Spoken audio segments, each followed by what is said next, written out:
Assalamualaikum warahmatullahi wabarakatuh. Kita berjumpa lagi di video pembahasan materi sistem pencatatan transaksi falas. Video ini merupakan video part 2 kelanjutan dari pembahasan video sebelumnya. Baik, kita mulai. Setelah kemarin pada video part 1 dijelaskan mengenai metode pencatatan transaksi falas, maka berikutnya pada video part 2 ini kita akan mencoba berlatih melakukan pembukuan transaksi falas. Namun sebelumnya kita harus mengetahui terlebih dahulu istilah-istilah yang akan kita pakai dalam transaksi valuta asing. Yang pertama ada yang namanya istilahnya kurs jual, atau dia menyebutnya sell atau as. Nah, apa kurs jual itu? Merupakan kurs yang dipakai apabila bank atau money changer ingin menjual valuta asingnya atau uang asingnya. Nah, ya, jadi dilihat dari sisi banknya, ya. Ketika bank ingin menjual valuta asingnya, maka dia menggunakan kurs jual. Nah, lalu berikutnya ada kurs beli, buy atau bid istilahnya. Itu merupakan kurs yang dipakai apabila bank atau money changer ingin membeli valuta asing, ya, dari pihak lain. Nah, yang ketiga ada istilah kurs tengah. Kurs tengah merupakan kurs yang dipakai untuk mencatat nilai konversi mata uang asing dalam laporan perusahaan dan untuk laporan pajak. Jadi ketika ingin melaporkan saldo valuta asingnya dalam suatu laporan keuangan, maka harus dilakukan konversi atau dilakukan revaluasi. Nah, ini dipergunakanlah kurs tengah ini. Nah, biasanya kurs tengah itu sudah ditetapkan oleh BI, atau kita juga bisa menghitungnya sendiri dengan cara kurs jual ditambah kurs beli dibagi 2. Itulah kurs tengah. Nah, berikutnya ada istilah banknotes. Banknotes merupakan uang kertas asing, ya, sebagai pembayaran yang sah di negara penerbitnya dan merupakan barang dagangan atau dapat dipertukarkan di negara lain.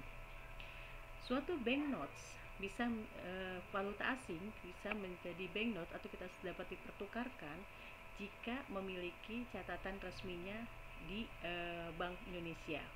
Jadi suatu valuta asing tidak semuanya kita sebut banknotes atau tidak semuanya kita dapat pertukarkan, ya, tetapi hanya valuta asing yang memiliki catatan kurs resmi di BI, maka valuta asing itu atau banknotes tersebut bisa kita pertukarkan atau perjualbelikan, ya.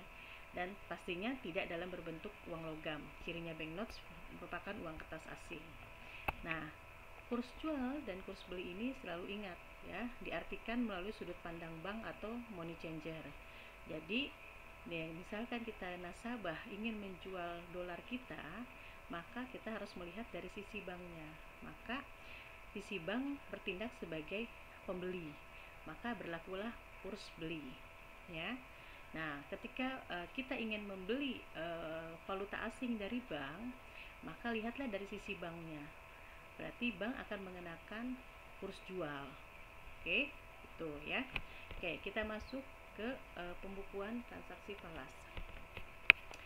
Setelah sebelumnya dijelaskan bahwa pembukuan transaksi falas bisa dilakukan dengan 2 sistem, single currency ataupun multi currency. Nah, berikut adalah contoh-contoh transaksi yang terjadi di suatu bank, ya, pada suatu hari atau pada tanggal yang sama. Nah, karena kita berbicara akuntansi bank, maka pencatatan transaksi falasnya adalah yang terjadi di bank, ya. Nah, ini berikut adalah transaksi valuta asing yang terjadi di bank pada tanggal yang sama. Nah, yang pertama, pembelian banknotes USD sebesar 200 USD. Pembayarannya dilakukan secara tunai. Nah, berarti di sini bank kita membeli banknote sebesar 200 USD di mana dibayarkannya secara tunai atau kas. Ya. Nah, kalau ini kita lakukan pembukuan secara single currency, ingat, ya, bahwa single currency hanya menggunakan base currency atau mata uang dasar. Kalau kita berada di Indonesia, maka kita hanya menggunakan mata uang rupiah saja. Mata uang asingnya tidak dipakai, ya. Berarti kita harus konversi dulu ke dalam mata uang rupiahnya. Maka untuk nomor 1 ini, ketika bank kita membeli banknote sebesar 200 USD secara tunai, jurnal single currency-nya, nah, ini adalah data tambahannya. di mana ada kurs beli, kurs jual, dan kurs tengah BI. Kurs belinya untuk 1 USD 8.000, kurs jualnya 8.500, dan kurs tengahnya 8.300. Ada mata uang dolar Singapura dan ada mata uang dolar Hong Kong, dan juga ada kurs tengah yang ditetapkan oleh BI untuk revaluasi pada akhir periode, ya. Ini kurs tengah pada tanggal transaksi. Ini kurs tengah pada akhir periode ketika perusahaan ingin melaporkan saldo mata uang asingnya di dalam laporan keuangannya. Oke, untuk nomor 1 yang tadi kasusnya, ketika kita menggunakan single currency, maka jurnalnya bank kita membeli banknotes sebesar 200 USD. Maka otomatis banknotes itu adalah mata uang dalam bentuk kertas. Ketika bank kita membeli, berarti bank kita menambah asetnya. Nah, dalam bentuk mata uang asing. Nah, banknotes-nya otomatis akan bertambah aset, berbentuk aset banknotes. Nah, aset bertambah di debit. Jadi banknotes-nya akan bertambah 200. Nah, ingat, single currency tidak ada pencatatan dalam mata uang asing. Semuanya harus dikonversi ke dalam mata uang base currency atau rupiah. Maka 200 USD itu setara dengan berapa rupiah?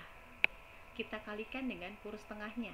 Nah, inilah yang disebut dengan kurs pelaporan pada tanggal transaksi, ya. Nah, ini kurs tengah pada saat transaksi. Dikali 8.300, maka 200 USD banknotes itu setara dengan 1.660.000 rupiah. Nah, ingat tadi kasus pertama, pembelian banknotes 200 USD ini kita bayarkan secara tunai. Nah, berarti berapa jumlah uang yang bank kita keluarkan untuk mendapatkan banknotes 200 USD ini. Nah, ingat, kurs jual dan kurs beli dipandang dari sudut pandang bank atau money changer. Karena bank yang membeli, maka diberlakulah kurs beli. Kurs beli tadi 1 USD adalah 8.000. 8.000 dikali 200, maka hasilnya adalah 1.600.000. Berarti bank yang mengeluarkan uang untuk mendapatkan banknotes ini atau untuk membeli banknotes ini, uang yang dikeluarkan adalah kas rupiahnya sebanyak 1.600.000. Terdapat selisih di sini, ya. Artinya uang yang dia keluarkan ternyata lebih sedikit dari nilai banknotes-nya. Nah, berarti bank mendapatkan keuntungan karena nilai banknotes-nya lebih besar dari uang yang dia keluarkan.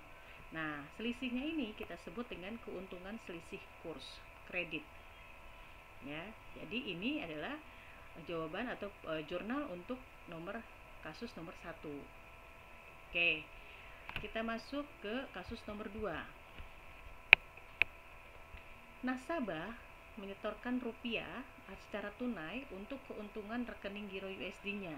Nah, di sini nasabah menyetorkan ke bank kita rupiah untuk ditukarkan dengan USD. Nah, hasil penukaran USD-nya itu masuk ke dalam gironya si nasabah. Berapa yang mau dia tukarkan? Yaitu sebanyak 200 USD. Ingat, kurs jual dan kurs beli dilihat dari sudut pandang bank atau money changer. Di sini nasabahnya menyetorkan rupiahnya untuk membeli giro USD. Berarti dari sudut pandang bank akan menjual USD. Ya, dari sudut pandang bank yang akan menjual USD-nya ini ke nasabah. Maka berlakulah di sini kurs jual. Ya. Satu kurs jual untuk 1 USD tadi sudah ada ketentuannya 8.500, ya. Nah, kita jurnal untuk single currency-nya untuk kasus nomor 2 ini adalah sebagai berikut. Nah, tadi nasabah menyetorkan uang tunainya untuk mendapatkan 200 USD dari bank kita atau menukarkannya untuk sebanyak 200 USD. Maka bank akan mendapatkan kas rupiah dari nasabah senilai berapa? Kita konversi tadi. Kalau nasabah ingin mendapatkan 200 USD, maka kita kalikan dengan kurs jual. Karena bank kita yang akan menjual USD-nya ke nasabah, maka menggunakan kurs jual. Kurs jualnya tadi 1 USD adalah 8.500. Maka 200 USD kali 8.500 sama dengan 1.700.000. Nah, lalu